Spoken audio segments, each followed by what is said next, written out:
Hey guys, welcome back to Trekyards. I'm Captain Foley. And I am Connell And Congdon. today we're talking about specifically episode 6, Scavengers. I really enjoyed this episode, more than I thought I would. I thought it'd be more of a filler episode, and I was kind of wrong on that regard. We were right, we called a few things.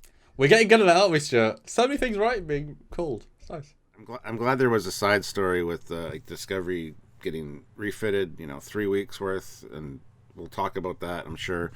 But if it was just the book story, it wouldn't have been as bad as I expected, but it still would have been a little bit boring for me. The only thing I really liked about that story, surprisingly enough, was Georgiou. I thought she was great.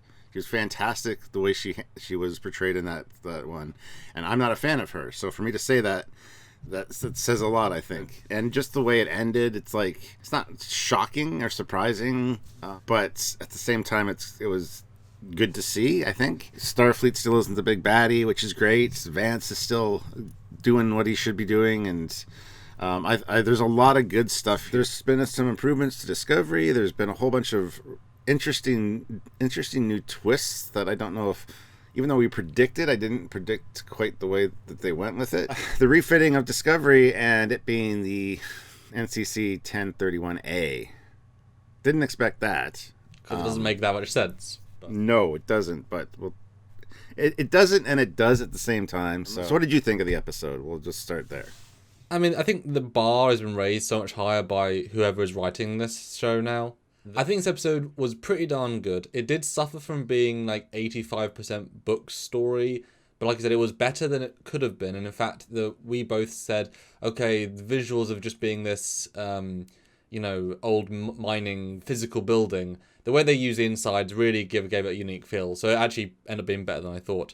But there wasn't really a BB story. There was a lowercase b in font 6 when the other one's a font 10. You were waiting for... There was no meat in the second plot.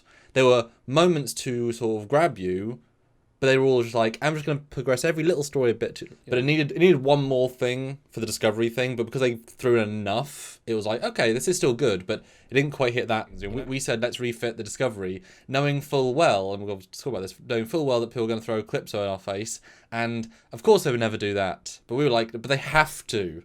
But this season, they're actually doing stuff that narratively you have to because it makes sense. Next would have been the uniforms, which they obviously didn't do, but...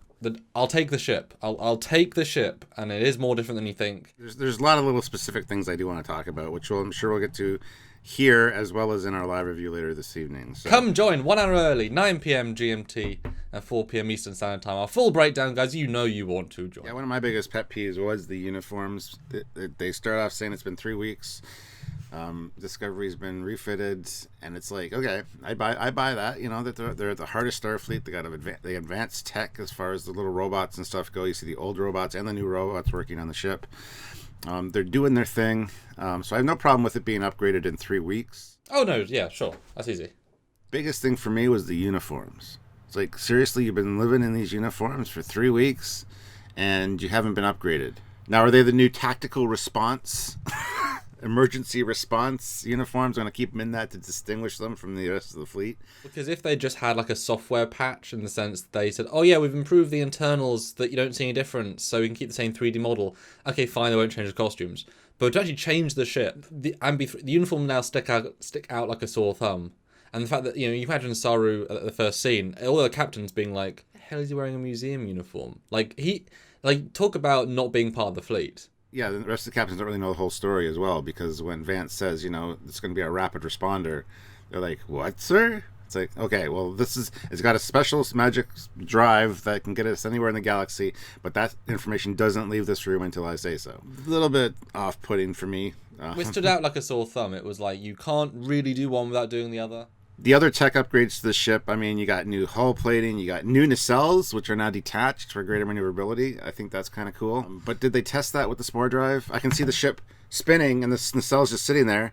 The ship spins, and the nacelles are just there, so when it shows up on the other side, there's no nacelles. You got to test that shit out, man. I'm sure they connect and then separate when they need to or whatever, but it'll be interesting to find out. And do, guys, look at our breakdowns. We've got 2 planned this weekend, so do check those out. We're going to go all over that so very much. But it was definitely a really refreshing thing to see, and we were so right about it starting. I said time jump, and we said refit. And so to start off in that way, and that meeting was great. You know, you need a way of symbolizing and showing what the Federation is, and just the simplicity of, yes, we still want to do things. But the fact is, 3 weeks away, and so I was like, I guess we'll see in 6 weeks, which obviously shows you can't send any ship, 8 months away to just a normal planet that would have been much closer in other timelines. They don't say how far away they are. I mean, it could be the 2 weeks or the week time they were giving were actually accurate based on them having dilithium and being able to go to high warp now. Because it's still Federation space. It does take a lot of time to get places. Well, I just assume they have to fly at the most efficient speeds to have all of their systems last. Because if you only have 5 ships, you're not going to push them to the 100% every time. So I assume it's just kind of like, it was good. It was a really nice indication, and Vance continues to impress. He's an extremely fair hard ass, as he should be.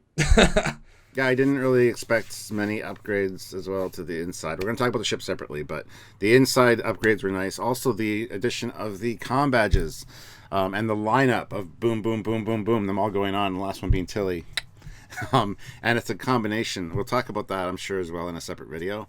But the tricorder communicator, personal pad, and transporter all in one. And the whole, oh, it's my new favorite thing. I mean, it was kind of a fun... Tilly had some great moments in this one, which I really appreciated. So I think a lot of the actors got... Like, I didn't expect to see Hugh at all. The only disappointment I had was no Jet Reno. And considering they were upgrading the ship, you think that it would be important for her to be there. I should have had a moment where she was in a spacesuit on the nacelle, like, looking at it. She's like, how does this work? And that's it. That's all you need. That one cutaway at the start. When they have less plot, they have more character. And then you like the characters more because there's more. I still wish there was a few more minutes. But certainly, although, again, when you have new comm badges, the old uniforms stick out even further. It's like when you can make uniforms in half a second in their correct size. I know, obviously, they've got to make the uniforms physically and badges are cheap. But, guys, come on. If they don't do that by the end of the season, that they're really letting themselves down in terms of logic. But the comm badges are very futury. I have no problem with the nacelles that don't connect and then the comm badges do everything. Because they're an ultra simple way of showing future. And while I wouldn't necessarily do that, I understand it and I appreciate the simple futuriness. Like, it means we're never going to see, these future people with a separate tricorder and a separate communicator and a separate, we're never going to see cool extra props because they're just boop done. And it means way more motion tracking for the artists. They get spending, loads of money on that. And the actors aren't used to it. Because if you watch Tilly, when she pops up her thing in engineering, she's like staring straight ahead. Where straight ahead is the delta, and they've got all the other information around it. It's like you need to be a little bit more.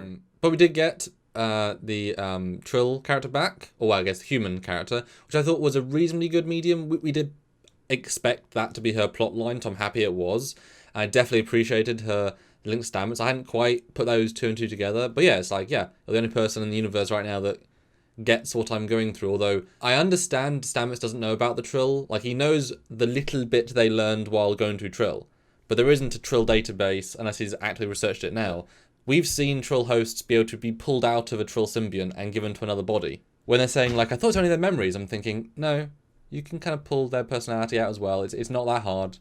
Done it several times. But he doesn't know that, but hopefully the show will understand that it's not that hard. And you can literally override someone's personality.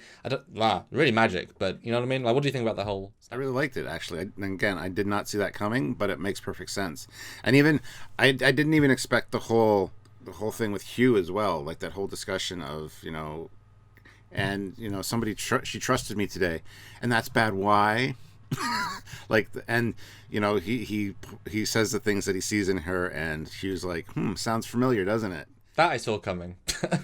Yeah, they're very much alike as far as that goes. So I thought that was great, and even her helping him out, like, or kind of making fun of him, like, kids with their stuff everywhere, and then fixing the interface for him, which is very very very cool, and then taking out the shunts. I thought that was great, and the whole, I really hated those things.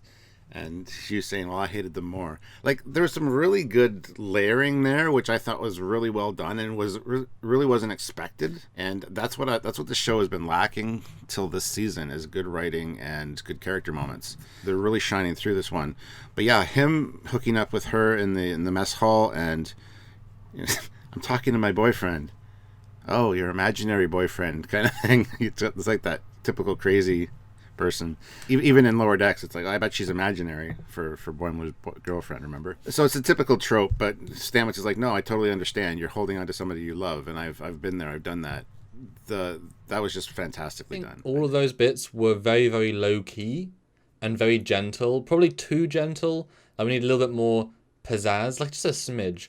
But because they were so low-key, they just let the actors be actors, and let, like you say, more subtle, more gentle lines that were all characterful, kick ass. And that's we don't need episode 1, Discovery season 2, flying through asteroid field with a guy getting killed and people like, none of that's needed. One scene of 2 people in the mess hall is more appreciative and will be remembered longer than the 400,000 spent on that scene, etc. So they definitely won that. And speaking of Book and Burnham, I'm glad we're not will they won't theying too much, but it made sense. It takes other events to and realizing I might have died to come together.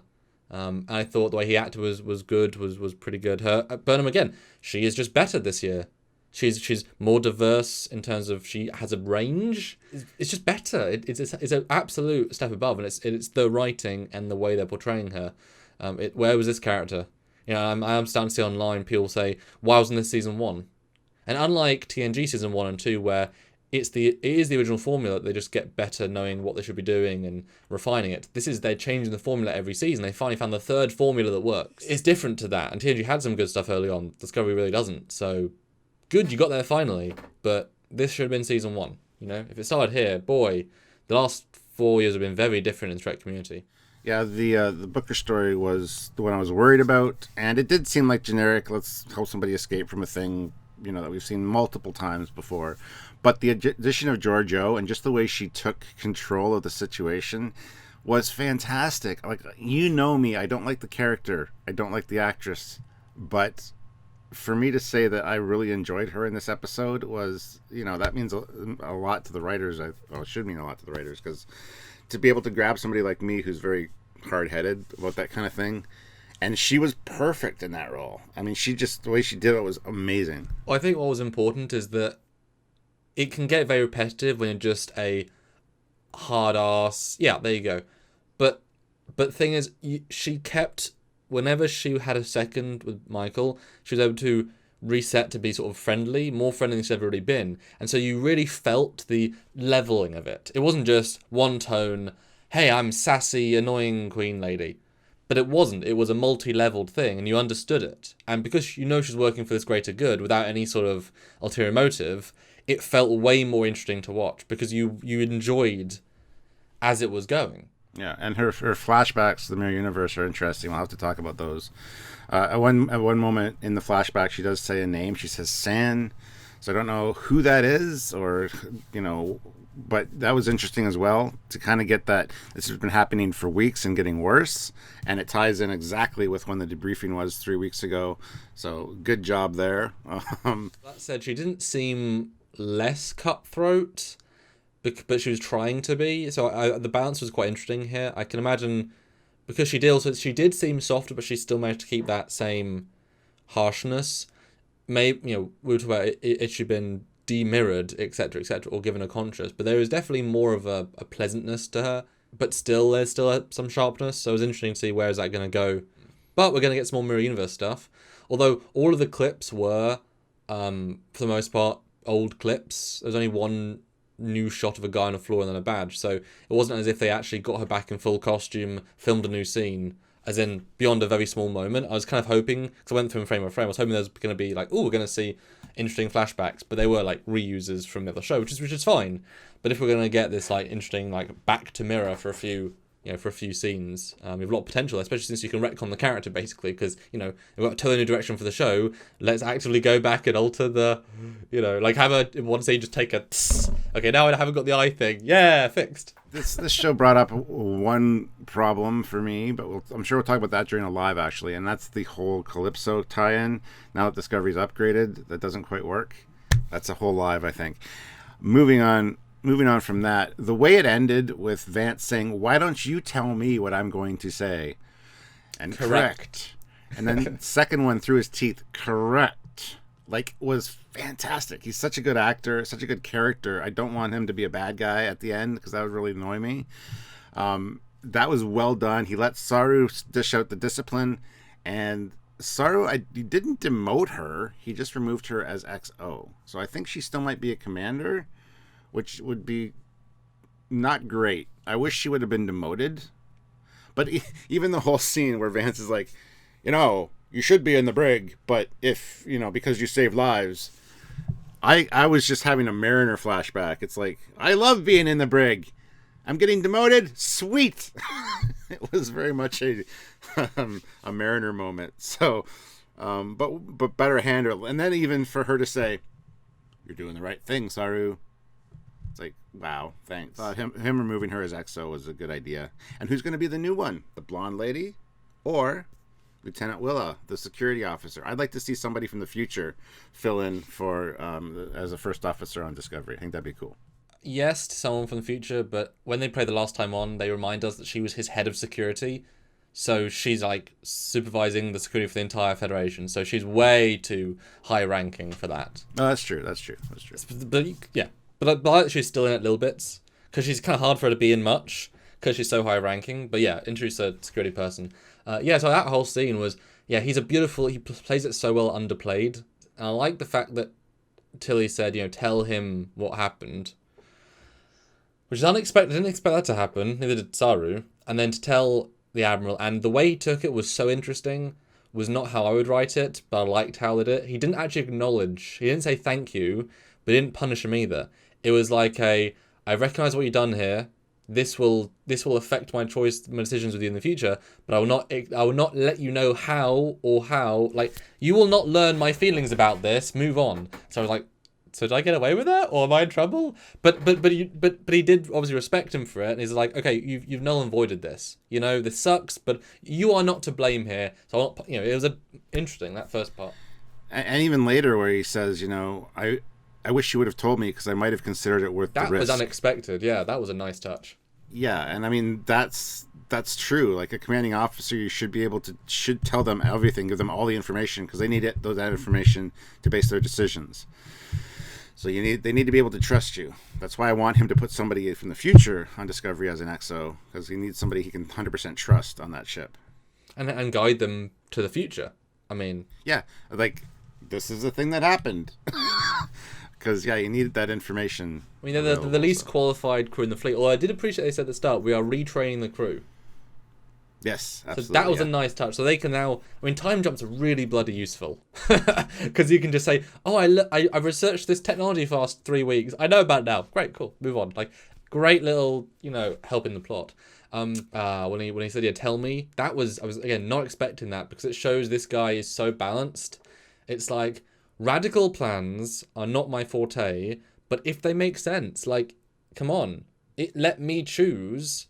And she may betray both of us either way, but at least I want that say. And it shows that Saru's not a real captain, in the sense that he didn't do the formal training. He was a second in command for a couple of years after being third in command on a ship for a long time. And then he was given command by his own crew after being acting captain, which is not, crew can't give a person a captaincy. And then the future people acknowledged his captaincy. But his captaincy is only 3.5 weeks of experience. And his XO training is only 2 years a year of experience. So I like the fact that while he's a great leader and that he's just a balanced guy, he's still not an experienced captain. And so he defaulted to, do I trust these future people? No, I don't. And the guy's like, dude, you're part of the fleet. You're part of this organization. Do the things. So I liked, it was a gentle smackdown. Like, no, you're not used to Starfleet in any timeline. This is how, and I'm not going to do it the standard way, And then when he says at the end, like you said, it's up to you to punish her. Such an unusual twist of like, just let's see what you do. I'm pissed, but not that pissed. Because at the end of the day, it was a mission that didn't affect us too much. It went quite well considering. And then I thought the demotion was truly genius, because neither of us liked her XO promotion. Didn't make a lot of sense. But it obviously made sense to allow her to do certain things because you have to be a certain level of command to do certain things. And then she gets demoted again. So I thought that was such a good choice, because she was an awful choice for XO in terms of her not ability to follow rules, etc. Damn, show, you changed the ship, you demoted her to just a normal commander. Cool. Unexpected. Good choice. And I think somebody needs to edit a supercut of her saying "I'm sorry" to Saru, because when she said "I'm sorry" in this episode, I'm like, what is that? The 18th time now? It's hollow. It's real hollow. Yeah. No wonder he doesn't trust you. And I love how he even says to Tilly, like him and Tilly scene was fantastically done. I love how he says to Tilly, "I haven't felt this way about Michael since we served together on the Shenzhou," where they had that kind of hatred for each other, which again, that was great. That was well handled. Well, everyone's forgotten about that. I mean, I do harp on about it because of the radical character growth, but that was like an unexpected, like, yeah, watch season 1. You guys are beating each other over with sticks to be number one. You know, even though his distrust, he still likes her as much as he does now, just distrusts her as much then. And yeah, the sorry thing, it's like, Burnham's going to do whatever she's going to do. Doesn't matter if you say yes or no. And I even like that, Saru stood up against her. It's like, we can't just do this. The balance of Michael Burnham can be the one that saves the day in certain situations where it makes sense. And she was very much in character, in her skill set, helped by others, and shown to be wrong when she's making bad decisions. That's a great balance, as opposed to just doing everything, not getting punished, whatever. It's a good balance. And also, no mention of the song, which was great, but the addition of the black box and finding out that it wasn't instantaneous. There were actually slight variants. So they need one more. They need one more black box, which shows where the ship was and when the burn happened, to triangulate a position for the beginning of the. And somebody in my live last night said, "Oh, we've triangulated the position now. You found out it was Starfleet headquarters. Dun dun dun." Admiral Vance will be all pissed. Yes, but also the way he acted to that, you were expecting a "just drop it, Burnham" or something, but he was still totally open to it. Good balance there. It was great. I think we both think it's like a wave through subspace. I mean, it can't be instantaneous. It doesn't, even if it's like 4 milliseconds, it's not instantaneous. And if no one can communicate and all the ships get blown up, the proof of 5,000 ships getting destroyed over the course of a day, how do you possibly prove that? Since all the ships in range have also been destroyed because they're also warp cored. That is another lovely, gentle addition to the mystery. And I can honestly see this being a multi-season arc. And at the gentle speed they're going, and next week we're at Vulcan, nice, gentle build with good character stuff, good story stuff. Give us a multi-season arc for this. Commit to 2 years. Give us a night, reveal what happened to the burning of season 1, and then we've got to fight it, we've got to stop it, we've got to do something for the equivalent of the season 2 to the story. I think that's where we're going, because we've learned a lot, but also not a lot, in 6 episodes, almost half season, which is great. This had a great pace, and considering how slow some moments were, but the dialogue was so good, great pace. I think they're going to rush it and snowball the end of the season, though. If it's done well, I don't have a problem, but... and then just two other things I just want to quickly reference. Self-sealing stem bolts and one of the dolphin phasers. Although not quite, it was also modified and looked wonky because she said it's not all original parts. It's it was just a quick 3D print of a version. Well, she did say it's not from that they weren't using them back then. She was looking for 2400 tech. And he pulled that out oh, this is old. It's yeah, it's not that old, dumbass. That was kind of funny. Yeah, I was looking for more referential pieces. I think they definitely dropped the ball by not having, they just throwing Picard props. They could have easily have had her rummage. I mean, a phaser was great, obviously, but they needed to have like I said, a bin of stuff from Star Trek Picard, a phaser, a tricorder, because they have props and they can easily 3D print, new ones. They definitely dropped the ball, and obviously, I'm sure about in another video, the salvage fleet, they dropped the ball massively. It was all a freighter. There was nothing from Picard. There was nothing from other shows. They really dropped the ball, let themselves down massively. That epic fail of the fleet was a minor thing in this really good episode to me. Well, I think they're hoping that people didn't buy the Hiawatha Eagle Moss, and so all you saw was a one-off, most destroyed ship from one episode, so most people don't know what it looks like, and so people... It was also on the computer screen, though, to be fair. Oh, sure. Yeah, exactly. That's what we looked at that. So most people don't know that was the ship from the other show. Most people. Ship lovers oh, come on. And there's 19 of them. But so I think they were about counting on, It's like if they use a miniature that's barely used and they turn it upside down. It's what's that? We only used it once, therefore.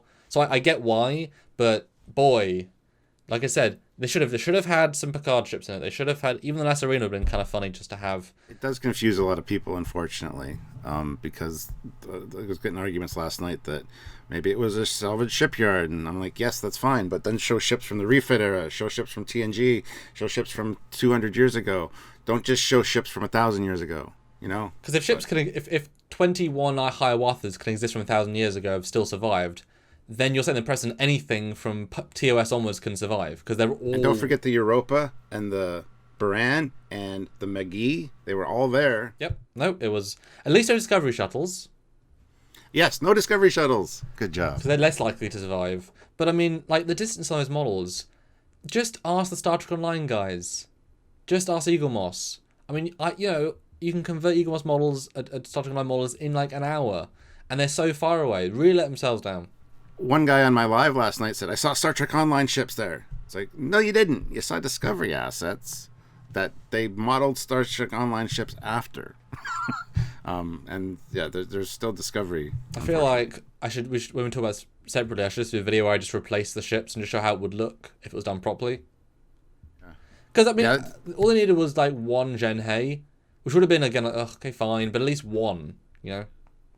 And, guys, yeah, check out our other videos and stuff. I think we're done talking about the episode, yes? Anything else? Okay. It's a perfect segue to make sure you check out our other videos. Make sure you subscribe to the channel, like the video, and if you want to join the channel as well, please do that. Also, the bell notification, set it to all so you don't miss any of the breakdown videos, because we've got to talk about the Discovery refit, we've got to talk about the mystery fleet, we got to talk about a whole bunch of other great stuff. So much. This week is another highlight of stuff. That's right. And it's all free. So you don't want to miss it, so make sure you're subscribed and notified. But then, it is all free, but we do request hopeful donations in many, many forms. You can PayPal, you can Patreon, you can join the YouTube channel, or Super Chat during those lives. You get a one-to-one direct conversation with us. We love it. We absolutely love it. Or in the chat below, on the comments below, or in the description below, you can find shirts and links to other like Eagle Moss things you can get money off. All these little things help us in different ways. So have a look, help us out, and enjoy the free content. That's right.